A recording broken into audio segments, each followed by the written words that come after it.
This episode is brought to you by Shopify. Whether you're selling a little or a lot, Shopify helps you do your thing, however you cha-ching. From the launch your online shop stage, all the way to the we just hit 1 million orders stage. No matter what stage you're in, Shopify's there to help you grow.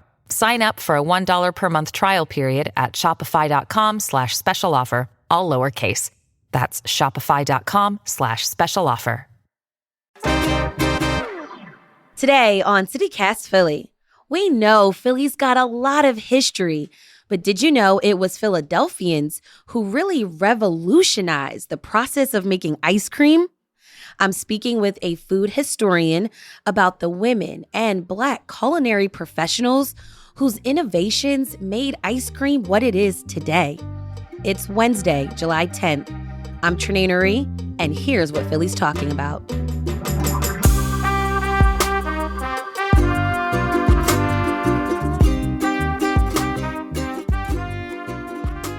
Sarah Lohman, CityCast Las Vegas co-host. Welcome to CityCast Philly. Oh my gosh. And physically, I'm in Philadelphia. I'm so excited. You're sitting across the table from me. I can look at you if I want to. This is amazing.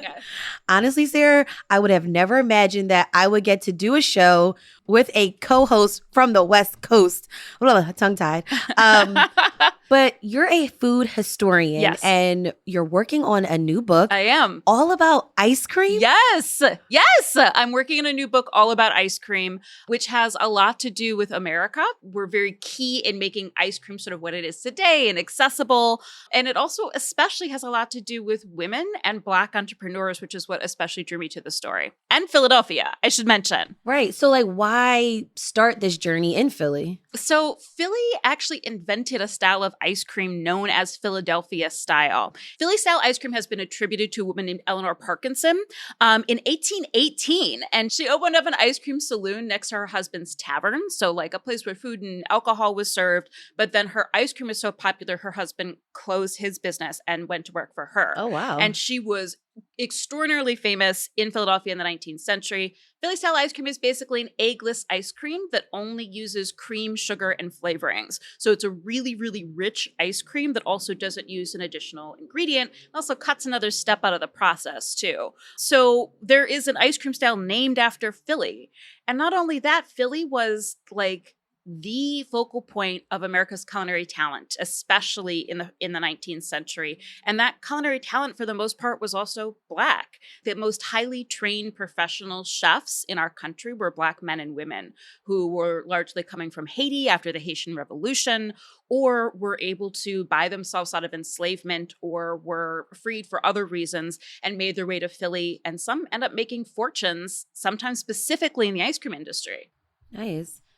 So Philly didn't invent ice cream, right? We did not invent ice cream, but you invented your own style of ice cream, which is pretty remarkable, I think. Right. So when does ice cream make its way on Philly streets? Sure. Okay, so we'll take it all the way back. So Persia is mostly recognized as inventing proto ice cream. They are a dairy eating culture, which is not terribly common in the world. It's basically Persia, Europe, and North Africa ate dairy historically. Persia also figured out how to create ice, not just store ice and snow.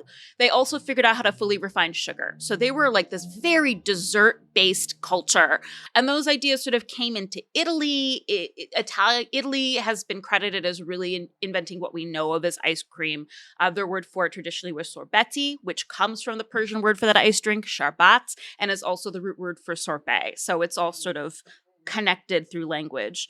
Moves through Europe and basically comes to America with European colonization and the sort of Anglophile and Francophiles of colonial Philadelphia, our early government were sort of mimicking the ice cream that was coming out of England and France in the 18th century. But it was really something that only the richest people could afford. Really, you were showing off not only the cost of your ingredients, but the cost of your labor, whether that was a paid servant or an enslaved human. Okay, so this was the colonial period, and this ice cream is for the elites. Like Jefferson, for example. Okay. But I think we should say more importantly, James Hemings.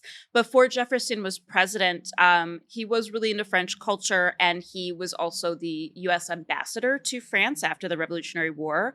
He took with him an enslaved man known as James Hemings. He brought Hemings with him because he wanted Hemings trained as a French chef. And Hemings went to culinary school and went to patisserie school as well. And coming back to the United States, I mean, first of all, Hemings also negotiated his own release because in France he was a freed man. So basically he and his sister Sally Hemings didn't have to come back, but they were extremely intelligent people and were able to negotiate a better future in themselves back here in America where they could also be close to their families. I remember hearing Hemings' story in a Netflix documentary called High on the Hog. Yeah. Oh, God, I love High on the Hog. Also based on an incredible book by Jessica Harris, and probably the first and maybe to this day still the best account of the African-American influence on American food culture. And, you know, Hemings is basically the first professional chef in America, and he is a Black man. And then eventually a freed Black man. We can also say that he was someone who had learned to make ice cream in France, and via Jefferson's dining tables helped to popularize it here in America. Amazing. Really an amazing person. Okay. Philly is introduced to ice cream. Mm-hmm. What's the reactions from people? Well, so I've been going through news archives. Ice cream came here as early as like 1808. That is so far the earliest ice cream parlor that I've seen open up here. Can't say if the people who opened it were actually Italian. I haven't been able to do that much research yet. They probably were, or if they weren't, they were using Italian names because that's what was associated with good ice cream in 1808. So they're the first ones to open up like a public ice cream parlor. They also say it's a distillery. They're essentially making cordials and things like that as well. And they also would have been a confectioner, meaning that you could order things from them that would be delivered to your home. Early ice cream was often put into these really elaborate pewter molds. Like the mold would be a basket of flowers, and I'm talking like a foot tall. And the confectioner would fill like each flower with a different flavor and color of ice cream. Ooh, I so know. Elaborate. So elaborate. And then they would freeze that again, and then essentially deliver that to and unmold it at your house and deliver it in a freezer if you needed it. They also did crazy stuff like a fake roast chicken made out of chocolate ice cream. Oh my gosh. I know. It's really and that's funny. at the center of your table. Yeah, exactly. You bring that at the dessert course, people applaud, you know. So this early confectioner is originally known as Lorenzo Astolfi and Hamel, and then later on it's known as Lawrence Astolfi and Company.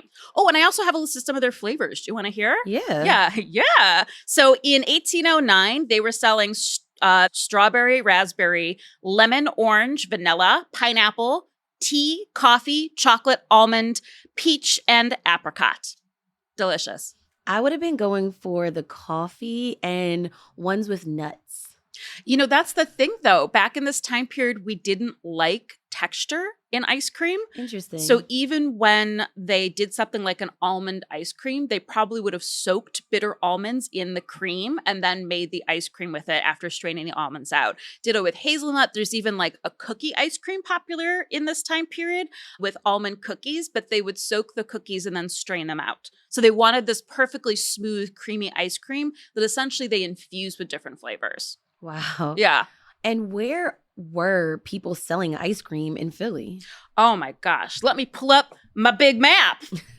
So the earliest ones are kind of close to like Penn's Landing, a little bit north of the Society Hill neighborhood. Mm-hmm. Really, like a lot of that neighborhood doesn't exist anymore because it's like where the Museum of the American Revolution is, like the oldest neighborhoods in Philly.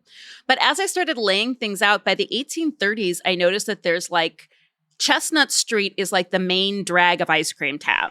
That you would walk down Chestnut Street and like the most famous, most beautiful, most elegant ice cream parlors were there.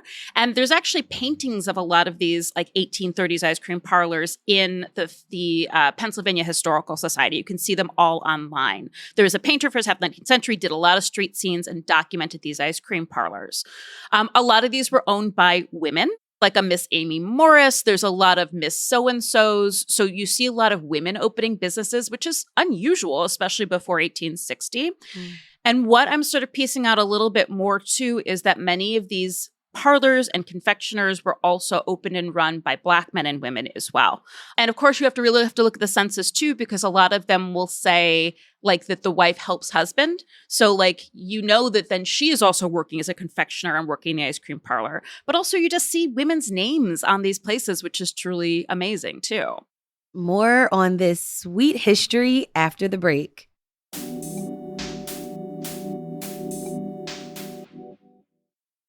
Want to know one of my favorite sounds? Here it is. That's the sound I hear when I'm learning Spanish with Babbel. And if you want to learn a new language this year, I guarantee it'll be one of your favorite sounds too. I'm David Plotz. I'm the CEO of CityCast, and I've been doing Babbel for a few weeks, and it's been so much fun. This week, I've been learning lots of food vocabulary and how to order in a restaurant. This is one of the things I love about Babbel, is that it's about learning the language so that you can use it. As Babbel says, it's designed by real people for real conversation. So it's all based on real life situations. And these restaurant lessons are awesome. When I went to Mexico City last year with my girlfriend, I was mute. But next time, I'm going to be ordering the sopes and las salsas picantes. Babbel has over 16 million subscriptions sold, plus all of Babbel's 14 award-winning language courses are backed by their 20-day money-back guarantee. Here's a special limited-time deal for CityCast listeners. Right now, get up to 60% off your Babbel subscription, but only for CityCast listeners at babbel.com/CityCast. Get up to 60% off at babbel.com/CityCast. Spelled BABBEL.com/CityCast. Rules and restrictions may apply. This episode is brought to you by Shopify. Whether you're selling a little or a lot, Shopify helps you do your thing, however you cha-ching. From the launch your online shop stage, all the way to the we just hit 1 million orders stage. No matter what stage you're in, Shopify's there to help you grow. Sign up for a $1 per month trial period at shopify.com/special offer, all lowercase. That's shopify.com/special offer. Sarah, when we were chatting about you coming to Philly and doing all this research, you told me about one Black man who you're still researching to try to find what his contributions were to ice cream making, but you're having some trouble with his story? Well, trouble? I don't know. It's also sort of thrilling. All right. So some of your listeners have probably heard of Augustus Jackson. He has been attributed as being like a major ice cream maker and entrepreneur from the early to mid 19th century. You know, we know his name. He's a Black man. The details of his life have been like that he worked for a president, probably Madison. As far as what his contributions were, it's a little unclear. Like some people said he's the first one to add salt to ice cream. Like, you know, salt to sweet is a big characteristic recipes now. Some people said he invented certain flavors. All of these things, I'm like, okay, well, this is pretty easy to fact check, especially I started with, there were several African-American censuses of Philadelphia, 1832, 1838, and I think an 1840s one. And it said that he's listed in the 1838 African-American census. So I was like, great, I'm going to get online. I'll look at the census. Trinae, he's not there. What? So already in the first level, sometimes, especially in food history, there is one resource and then people just repeat it indefinitely without checking back. Interesting. This is in part why I wrote it into my book proposal, because it's generally acknowledged that Philadelphia was this Black culinary powerhouse, but no one has been able to sit down and really work through those details. So I looked at the census, which is a fascinating document. There's no Augustus Jackson on there, but there is a Peter J. Augustus. And then when I started looking on Ancestry, another great resource to figure out these people's lives, I actually find him usually going as Peter A. Jackson. So I actually think Augustus might have been his middle name. He's actually originally from Haiti, so it might have been Auguste or Augustine as well. You know, it's been generally acknowledged we don't know a lot of details about his life, but I think it's because we've been getting his name wrong. And I think that most of what we know about him comes from an article written in the 1920s, which is 60 years after he died. So on one hand, That's exciting because he was still in the collective memory 60 years later in Philadelphia. And that is saying something about who he was. But now maybe we can finally unveil his true story and be able to give that back to him and give that back to, like, you know, America too, and Black Philadelphians. I'm pretty sure that that Peter A. Jackson truly is him, because in the 1850 census, he is listed as an ice cream maker. That's significant because ice cream makers are usually listed as confectioners. So either the census taker knew who he was and was like, no, this guy makes ice cream, or Jackson was so proud of the work he was doing that he was saying, no, I'm not a confectioner, I'm an ice cream maker. So I just have to keep peeling back those layers, which is as frustrating as it is exhilarating. And this might be the first time that his true story goes into print. I mean, you're just telling us all about the contributions of women at the time, of Black folks. I mean, this breaks down so many like stereotypes that we often think about, or that often get told about this time period, especially in Philly. History has been whitewashed. I mean, High on the Hog, one of the great things it does is outlining how these families that started catering businesses, Black families here in Philly in the early 19th century, their grandkids were incredibly wealthy people by the early 20th century. But a lot of that gets erased in that Jim Crow KKK revival time period right around the turn of the 20th century. And we tend to focus on the history of the well-documented, which often means white and male. And it's simply easier to tell those stories because oftentimes those families are still around curating those stories. So, you know, we now have the accessibility because of the internet to actually dig up these true stories of American history, tell a more accurate version of this history. And as a historian, I feel an obligation and a joy in doing that.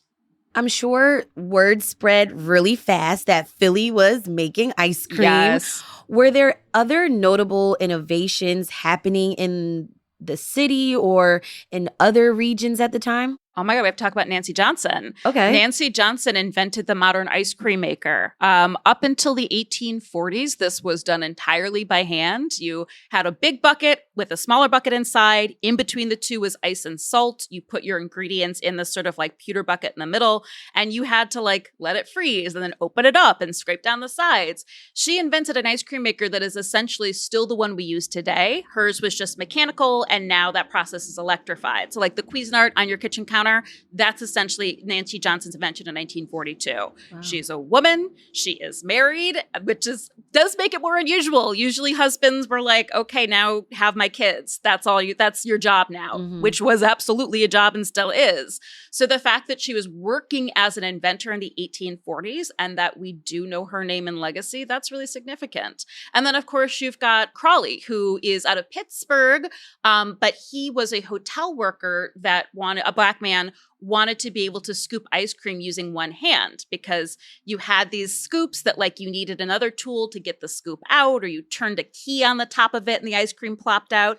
He invented the one that's in probably most of our kitchen, drawers, where it's got the little handle on the side and you squeeze it and it scrapes the ice cream out. That was invented by a Black man who was working in Pittsburgh. Shout out to Pittsburgh. Hey, Pittsburgh. Another CityCast city. Right. Have you spoken to contemporary ice cream makers about Philly's ice cream legacy? Yes, that's part of the reason why I'm here, because when I do my work, I want to connect the past to the present day. And so I am here talking to contemporary ice cream makers in Philly and Black ice cream makers in Philly. I got to spend an incredible day with two local ice cream makers. One is your friend and mine, Salim, at Whimsical Popsicles. Incredible entrepreneur, hustler, connector, you know him. Incredible. Like he had me on the phone to like other Black ice cream makers I can't wait to talk to. We went and visited his former partner's great grandmother, because she's the one, her family, also last name Jackson, brought water ice to like the Kensington neighborhood and sort of took it away from Italian ice and made it something different. So their family has a huge like frozen dessert history. And then I also talked to Galen over at Cloud Cups, who is like professionally trained gelato maker. Their flagship is in Kensington. He's going to reopen a space in Fishtown and then also hopes to franchise from there. And when I got to talk to him, first of all, I kind of talked to him about his flavors, and he has this white coffee ice cream. He works with a black coffee roaster in the city, and white coffee is a traditional ice cream where you soak the coffee beans in the cream and then strain it out, which, as I just described, is a super 18th century method. White coffee ice cream is a very old style of ice cream. He said that it tastes like how coffee smells. So now I didn't get to try it yesterday, and I have to now, or I have to make it myself, right? Well, I went there and tried the toffee coffee. Yeah, so good. Gosh.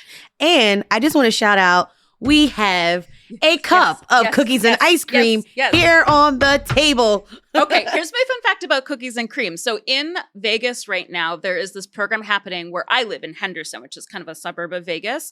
And they are doing this ice cream election to teach kids about the election process. I know it's cool, except that as someone working in an ice cream book, this is an incredible data set that I'm getting. So it started with 8 flavors. Now we're down to 4. Vanilla has been the most popular flavor of ice cream for since ice cream was created, for 250 years, right? It's been vanilla, vanilla, vanilla. Vanilla currently is in a heated battle with cookies and cream for the top spot. I know. We've got an upset in America's favorite ice cream, so it's very exciting. Yeah. I don't know if there's a bigger metaphor here with the old stalwart vanilla is now being displaced by the relative newcomer invented in the 1960s or something. But I do love cookies and cream ice cream. Well, I do like vanilla, but I also like French vanilla. Oh, French vanilla is with that custard base. So that's basically the opposite of Philly style. And I love it too. I love eggy ice cream. I love the richness. The eggs give the protein in the eggs, give it this particular beautiful mouthfeel. But that's why it was so extraordinary when Philly style came on the market that was equally rich and didn't have eggs. But I'm a real frozen custard girly, I'll be honest. So what do you think of Philly's ice cream? Oh my gosh. I mean, also on the agenda tomorrow is, of course, Bassett's, who, God, they were founded when? 1860s? Something crazy like that. They're one of the oldest continually operating ice cream companies in America. So, of course, I'm going to stop by them. I mean, the gelato from Cloud Cup is delicious. The popsicles from Whimsical are delicious. I also, of course, got some lemon water ice out there. I had too much sugar before noon. There's just so much going on here. And with this history, there's also just the potential for so much more to happen, too. I'm really excited to see what continues to happen in Philly's ice cream scene. Hearing this episode, I'm sure a lot of our listeners are going to get excited about your book. When's it coming out? Well, TBD. Okay. I have to write it basically in the next year. So I'm very heavily into research, which is why I'm here in Philly. Tomorrow I'm going into the archives. Tomorrow I'm actually just going to walk the streets and walk these addresses that I've plotted out. That's a really important part of my process because you just don't know what you're going to discover until you're sort of on the ground. I mean, some of these are actually still storefronts. I'm probably going to put that on my Instagram in case anyone gets inspired to open up a new ice cream business in a storefront that was an ice cream business 170 years ago. That'd be cool. So my manuscript is due to my publisher in June of next year, and then we're hoping for a summer 2025 release. In the meantime, follow me on Instagram at 4 Pounds Flour, or look me up as Sarah Lohman, or, read all my other books. You'll like them. That's Sarah Lohman, CityCast Las Vegas co-host and food historian. Sarah, thanks so much for joining me on CityCast Philly. My pleasure. We should eat this ice cream now. I know, yes. Yes, let's eat yes. it. It's been out getting